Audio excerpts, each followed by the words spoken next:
आज मैं आप लोगों को अरण्य कांड का 53वां सर्ग सुनाती हूँ, जिसमें सीता का रावण को धिक्कारना है। रावण को आकाश में उड़ते देख मिथिलेश कुमारी जानकी दुख मग्न हो अत्यंत उद्विग्न हो रही थी। वे बहुत बड़े भय में पड़ गई थी।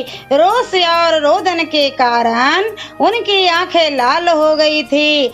हरी जाती हुई सीता करुणा जनक स्वर में रोती हुई उस भयंकर नेत्र वाले राक्षस राज से इस प्रकार बोली, ओ नीच रावण, क्या तुझे अपने इस कुकर्म से लज्जा नहीं आती, जो मुझे स्वामी से रहित अकेली और असहाय जानकर चुराए लिए भागा जाता है। दुष्ट आत्मन, तू बड़ा कायर और डरपोक है। निश्चय ही मुझे हर ले जाने की इच्छा से तूने ही माया द्वारा मृग रूप में उपस्थित हो मेरे स्वामी को आश्रम से दूर हटाया दिया था।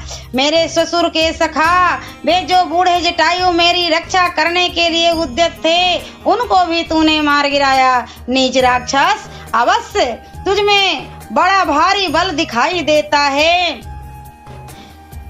तूने अपना नाम बताकर श्री राम लक्ष्मण के साथ युद्ध करके मुझे नहीं जीता है। ओ नीच, जहाँ कोई रक्षक न हो ऐसे स्थान पर जाकर पराई स्त्री के अपहरण जैसा निंदित कर्म करके तू लज्जित कैसे नहीं होता है। तू तो अपने को बड़ा सूरवीर मानता है, परंतु संसार के सभी वीर पुरुष तेरे इस कर्म को घृणित, क्रूरतापूर्ण और पाप रूप ही बताएंगे। तूने पहले स्वयं ही जिसका बड़े ताव से वर्णन किया था, तेरे उस शौर्य और बल को धिक्कार है। कुल में कलंक लगाने वाले तेरे जैसे ऐसे चरित्र को संसार में सदा धिक्कार ही प्राप्त होगा। किंतु इस समय क्या किया जा सकता है, क्योंकि तू बड़े वेग से भागा जा रहा है। अरे 2 घड़ी भी तो ठहर जा, फिर यहाँ से जीवित नहीं लौटेगा। उन दोनों राजकुमारों के दृष्टि पथ में आ जाने पर तू सेना के साथ ही तो 2 घड़ी भी जीवित नहीं रह सकता। जैसे कोई आकाशचारी पक्षी वन में प्रज्वलित हुए दावानल का स्पर्श सहन करने में असमर्थ नहीं होता, उसी प्रकार तू मेरे पति और उनके भाई दोनों को बाण का स्पर्श किसी तरह नहीं सह सकता।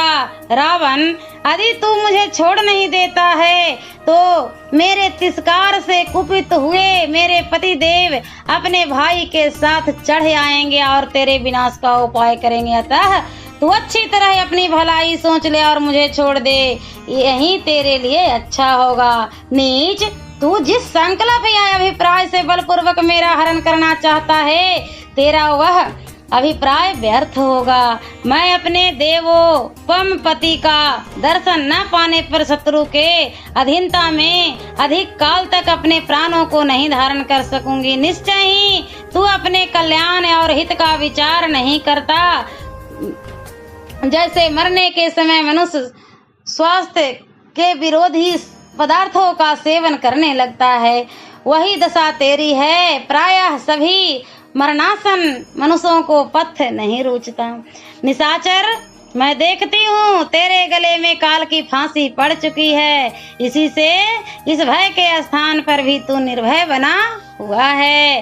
रावण, अवश्य ही तू सुवर्णमय वृक्षों को देख रहा है, रक्त का स्रोत बहाने वाली भयंकर वैतरणी नदी का दर्शन कर रहा है, भयानक असी पत्र वन को भी देखना चाहता है, तथा जिसमें तपाए हुए स्वर्ण के समान फूल तथा श्रेष्ठ वैदुर्य मणि के समान पत्ते हैं, और जिसमें लोहे के कांटे चीने गए हैं, उस तीखी सालमलिका भी अब तू शीघ्र ही दर्शन करेगा। निर्दयी निशाचर, तू महात्मा श्री राम को ऐसा महान अपराध करके विस्पान किए हुए मनुष्य की भांति अधिक काल तक जीवन धारण नहीं कर सकेगा।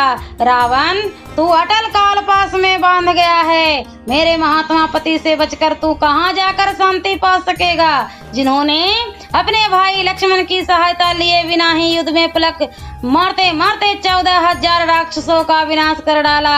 वे संपूर्ण अस्त्रों के प्रयोग करने में कुशल बलवान वीर रघुनाथ जी अपनी प्यारी पत्नी का अपहरण करने वाले तुझ जैसे पापों को तीखे बाणों द्वारा क्यों नहीं काल के गाल में भेज देंगे। रावण के चंगुल में फंसी हुई विदेह राजकुमारी सीता भय और शोक से व्याकुल हो तथा और भी बहुत से कठोर वचन सुनाकर करुण स्वर में विलाप करने लगी। अत्यंत दुख से आतुर हो विलाप पूर्वक बहुत सी करुणाजनक बातें कहती और छूटने के लिए नाना प्रकार की चेष्टा करती हुई तरुणी भामनी राजकुमारी सीता को वह पापी निशाचर हर ले गया। उस समय अधिक बोझ के कारण उनका शरीर कांप रहा था। सियावरे रामचंद्र की जय। और मैं अगले वीडियो में अरण्य कांड का 54वां सर्ग सुनाऊंगी।